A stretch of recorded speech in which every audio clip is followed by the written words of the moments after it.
Good day, everyone, especially to you, ma'am. I hope everyone is doing well right now. Since we are done discussing the physical, material, and the sexual aspect of self, and now let us move on to the topic that was assigned to us, which is the spiritual aspect of self.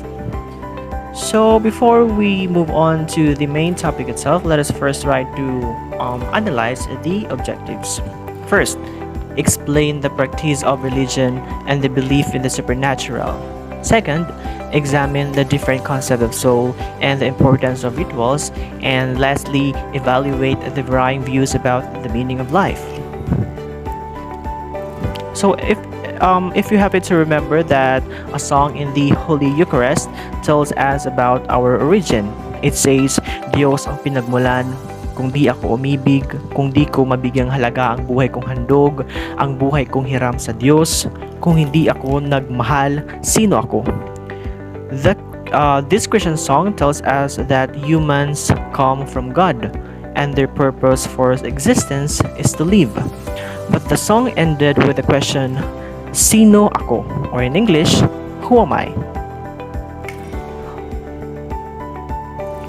Alright, the spiritual self is one of the constituents of the self.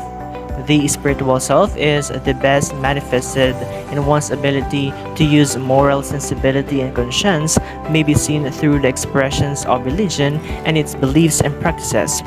Cultural rituals and ceremonies are some manifestations of what people believe in. So the spiritual self is quite difficult to discover as it is impossible for every human being to know the true will of God. People rely on their faith and faith dictates that the reason for living is to follow the works and example of Jesus Christ. The life of Jesus Christ on earth is a perfect example of what love is. Love that is unconditional and without limit. Love that is willing to endure all pain. He sacrificed his life to save humankind, and from being God, he became man and died on the cross. His sacrifice showed selflessness. This is the self that Jesus Christ wants everybody to follow. So for Christianity, there is no self. To be a Christian, one has to deny himself or herself, leave his or her family, give all his or her possessions to the poor and needy, and follow the example of Jesus Christ. This is the self in Roman Catholic faith. This is a self in the Roman Catholic faith. God's words are so demanding yet fair. He wants his followers to live a selfless life, a life that is free from attachment to material things. Then the question is, what can be a spiritual self? The answer would be, it is a self based on God's will and commandments, a self that is higher than material, sexual, and physical self. And it can be simplified as the holy self. Moving on, we have the practice of religion.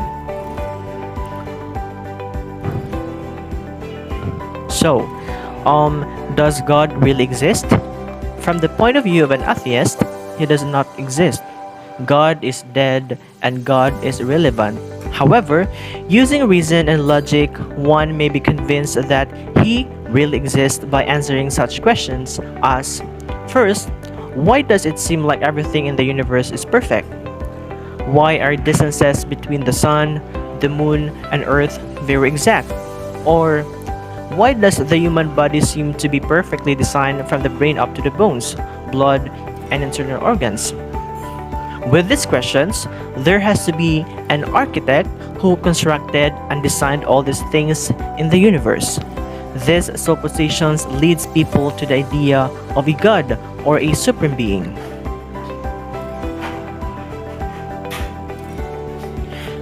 Religion introduces the concept of supreme beings, which is God, gods, or goddesses, as cause or reason of all phenomena. The traditional concept based on Judaism, Christianity and Islam regards God as an independent being, the creator of the universe, and distinct from the universe that this supreme being created. It is widely accepted that this God is the highest being who shows concern for suffering of humankind, the face of justice that manifests ultimate forms of rationality and morality.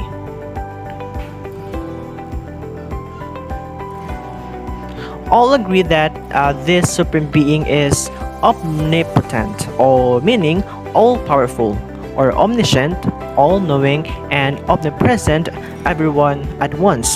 This God is also the beginning and the end and the lawgiver. This God is regarded as the most merciful, most just, most patient, and cannot be represented in any worldly form. All right. Anthony Wallace is a Canadian American anthropologist. Explained that religion is a set of rituals made to coordinate with the goal of either obtaining or hindering changes in human condition and nature's state. These rituals or practices are usually justified by myths. Behind this definition lies a recognition that when people are unable to fix serious anxiety causing problems through technological or organizational means, they resort to manipulation of supernatural or spiritual beings and powers. This requires the performance of ritual, which is seen as a basic expression of religion. Wallace elaborated that a hallmark of religion is the belief in supernatural beings and forces. He also emphasized that in attempting to control by religious means what cannot be controlled in other ways, humans turn to prayer, sacrifice, and other religious or spiritual rituals. This presupposes the existence of spiritual forces that can be tapped into, or spiritual beings interested in the human affairs and available for aid. The next topic to be tackled is the concept of soul. So, what is monism? A monism is a view that there is only one substance and only one being. In other words, it is a belief that ultimately the mind and the body are the same thing. While in dualism, it is a view that the mind and the body are two independent substances. Both exist in separate entities. Then, a soul is superior to the body and can exist independently without the body. It is invisible and immortal, and it directs to the physical body. And the death is viewed as the release of the soul from the body. But death does not mean of personal existence. So when the person died, that is the time that the soul is being released. That the soul is. It is stated also that the soul is the life force of the body. When we say life force, it is the energy that some people believe that exists in all living things that keeps them alive. It is the source of motion as well as the intelligent or mind of a person that pre-exists bodily exists. Soul or spirit is kaluluwa. It is believed that it has two existences. First one is physical, in which the soul is connected to the human body, and the other is spiritual, which exists on its own. The Philippines is a small country in terms of land area. More than 80% of its population is Roman Catholic. Catholics believe in the immortality of the soul and life after death, or eternal life. Eternal life can be attained by good deeds, following the commandments of God and avoiding sins. So the immortality can only be attained by doing good deeds. The soul can be purified through confession. A Catholic who failed to live a moral life is believed to be thrown to hell or infierno, designated place for sinners and a lake of fire of eternal punishment. So, they stated there that if you do good deeds in this world, then you can attain the endlessness, the immortality. If then you are a sinner, then you will be punished of what you. Next is the dungan, the design concept of soul. The dungan is the Ilonggo term by people of Panay and Negros for the soul. It lacks material substance and extremely light that it travels with the wind. It is believed that Dungan dwells above the surface of the earth before inhabiting the human body. It patiently chooses an unborn child's body to inhabit. So the Dungan chooses only for those unborn child. It does not stay in any specific part of the body, but it grows proportionately with the physical body. The bigger the person, the bigger the Dungan. The longest belief that it must be protected and nurtured when a person is at a young age due to one's vulnerability to usog, which may manifest through headache, nausea, stomach ache, fever, or other diseases. When one is affected with usog, the dungan that causes using usog is said to be overpowering the person. It is also believed that dungan cannot be seen by the naked eye, but there are times when it separates from the body and appears in the form of a butterfly, grasshopper, or other small animals. For the people of Visayas, once dungan leaves the body, when a person can see her or his dungan when dreaming, with such belief, Visayas warn people not to bluntly awaken those sleeping to give chance for the dungan to return to the physical body. And also for the Visayans, dungan means willpower, as term dungan has the intellectual person's way of thinking. Rituals are the patterns of behavior and practices that are related to sacred. It is said that rituals are called sacraments in Catholicism. There are 7 sacraments in rituals, and those are baptism, Holy Eucharist, confirmation, reconciliation, anointing of the sick, marriage, and holy order. And the example of rituals that we are all know about is the baptism. This happened through pouring oil and washing the head using water, and the reasons are it is celebrated to welcome the child of the Catholic faith, to free him or her from the original sin inherited from Adam and Eve. The host and queen represent the body, the blood of Christ, and believed to be very important for the forgiveness of the sin that it is in Holy Eucharist. Other religions use rituals to give honor to the power they believe in, and also to serve as the reminder to their religious obligations. Some of the religious rituals, like it is shown in the pic, shows infliction of wounds at the person's back using a whip and walking barefoot, and let their body crucified, will cleanse their sins and cure their illnesses, and even grant their wishes, that is according to their beliefs. Even during Lenten days, some Filipinos, as dominantly Catholic, they do fasting and play loud music during Good Friday. They do these rituals to give honor to the Lord, give thanks, and ask for forgiveness. Rite of passage are rituals that mark important stages in an individual's life cycle. According to Arnold van Gennep, a French social scientist, this rite of passage helps individuals through the crucial or major transition of their lives, like birth, puberty, marriage, parenthood, advance to a higher class of occupational specialization, and even death. It is also useful to be able to divide ceremonies for all of these life's crises into 3 stages called separation, transition, and incorporation. Huwag na tayong lumayo. For example, the picture in the slide being shown usually happens here in our country, and that is circumcision or tuli for boys. This is to welcome them to their puberty, or this is being considered as the rite of passage into manhood. And the other circumcision in female, according to the belief of the Islam people, they just do rituals to the females. They don't cut their private parts, unlike how it is being done to the boys.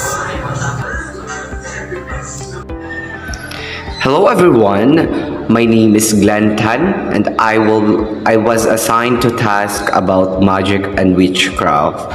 The main objectives of this discussion are We will know what is magic and its purpose, the differences of the forms of magic, which are sorcery and witchcraft, and we will define the definition of natabang or nabarang and its differences.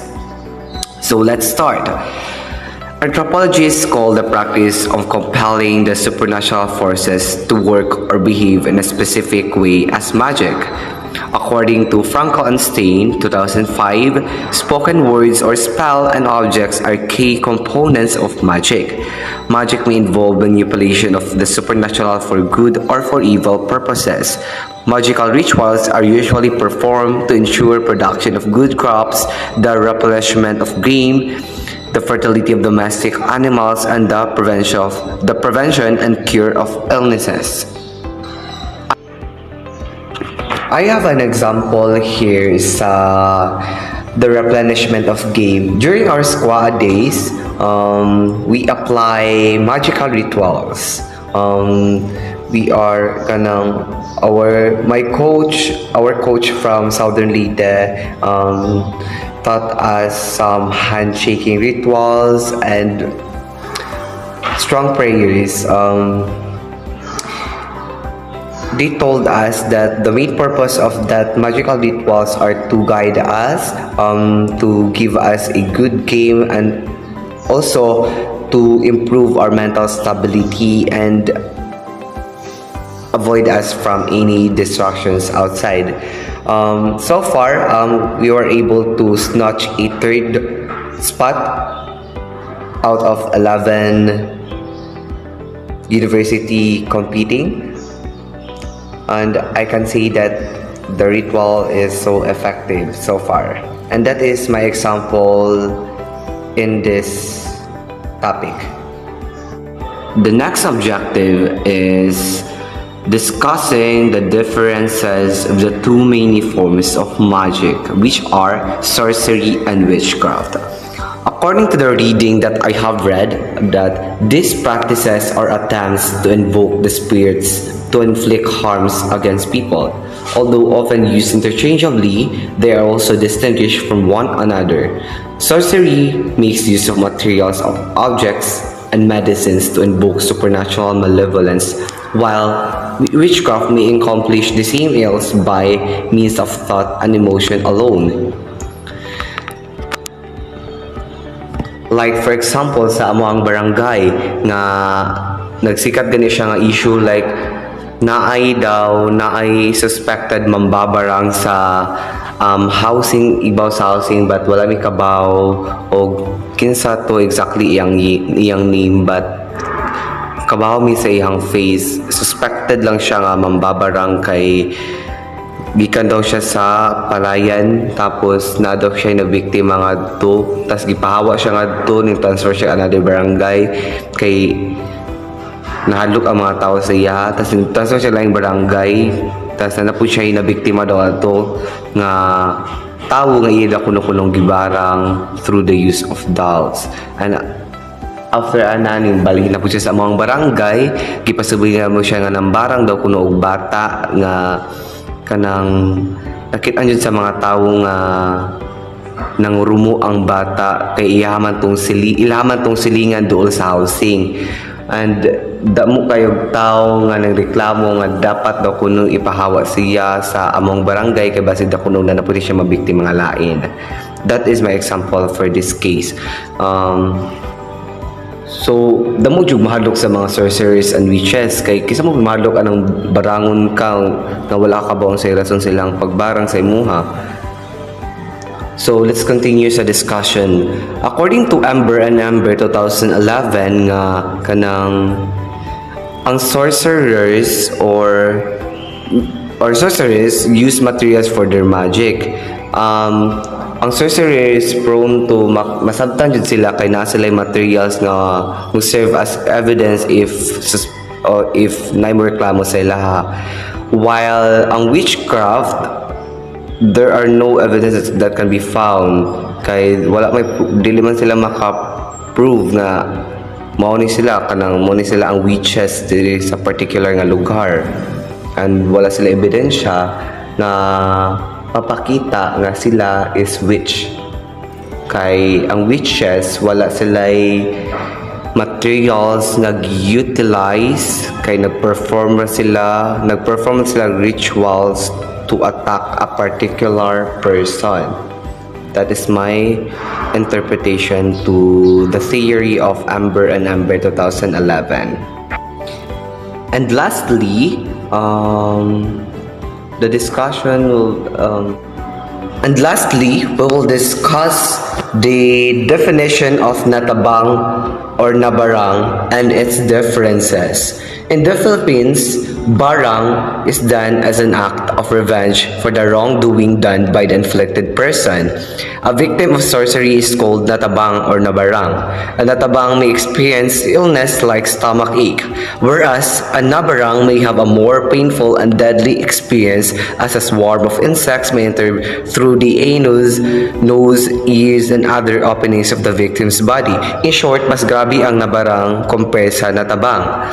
Victims of witchcraft in the Philippines are called nagaway or nakulam. Many forms of illness may be inflicted by the manggagaway or mangkukulam through the use of dolls, candles, and prayers during the ritual. This is not only performed for the requesting party because of the desire to take revenge, but it may also be because of extreme jealousy or envy felt towards another person. Relevant pa ni siya sa ubang lugar, but sa lugar like dili man kaayo so far ang ngani nga cases, but naagapon in some areas naagapon mga cases nga rampat gihapon ang pagbarang-barang o pangkulam. So this time, we would like to discuss finding and creating meaning of life, which is these are the perspectives from the Roman Catholics and the atheists. So before we proceed to our discussion for today, let us first have you ever wondered or asked yourself, what if there's no life after death? What if there are only certain species of animals? Or what if we have only body without soul? So meaning other religion, especially Christians, Roman Catholic, have wondered kung kita talaga ng mga tao, what if di rin natin mamit an aton gisasamba yana. Because for the Roman Catholic, God is the architect and the designer of all the things on earth. Meaning, the Roman Catholic believes that the God is the creator of all things, of all living and non-living things on earth. Because He created the world according to His plans and purposes. He created the world out of His love, and everyone is called to follow His examples. So, like us Roman Catholic, we believe that God is perfect. So, we follow what are those examples of God? Faith gives the believers hope that in life after death, they will meet their Creator in a place where there is no sadness and pain, in a place they can call heaven. So we Roman Catholics and other religion believe that if we died, we can meet our Creator when sadness and pain doesn't exist, and that we call heaven. So we have different religion, we have different beliefs, but according to some, afterlife is a matter of evidence.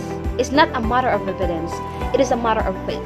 Because of the atheist or the persons who don't believe that God or any gods exist is called atheist. So they don't believe na may God nga na exist, unlike Roman Catholic and other religions. So we have different faith.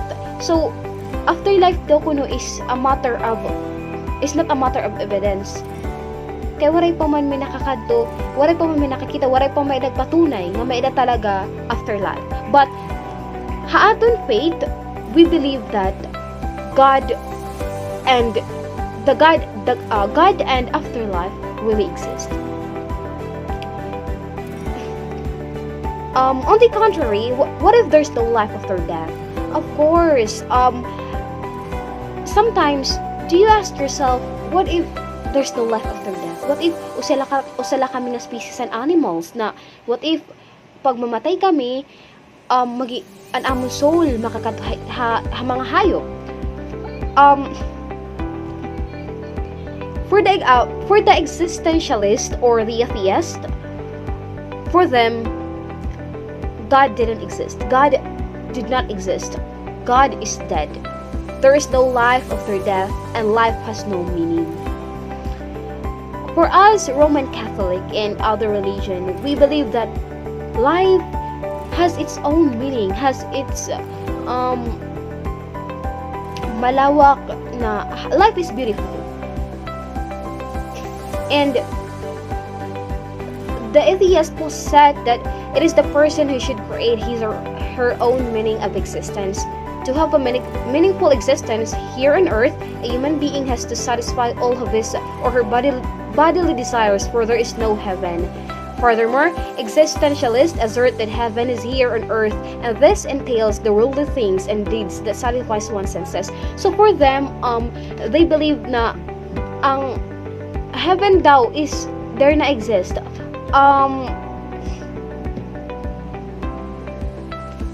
So in continuation, the atheists believe that an heaven kuno na exist din nila sa earth.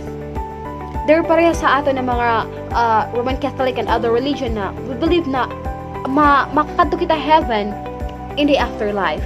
But the atheists on the contrary believe that an heaven kuno is anhi talaga earth. Kay diri ra na believe na may afterlife. So, but according to Albert Camus, a well-known existentialist and atheist, human life is absurd. In this context, the term absurd does not mean illogical or unreasonable.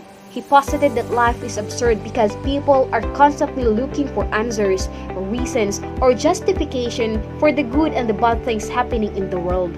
Of course, we human seek for an answer and reasons for the happenings, for what are the happenings in the society.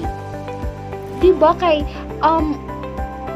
because human are very curious. Sa ring pangmanira, curiosity kills. So sometimes usahay ang aton pagiging curious is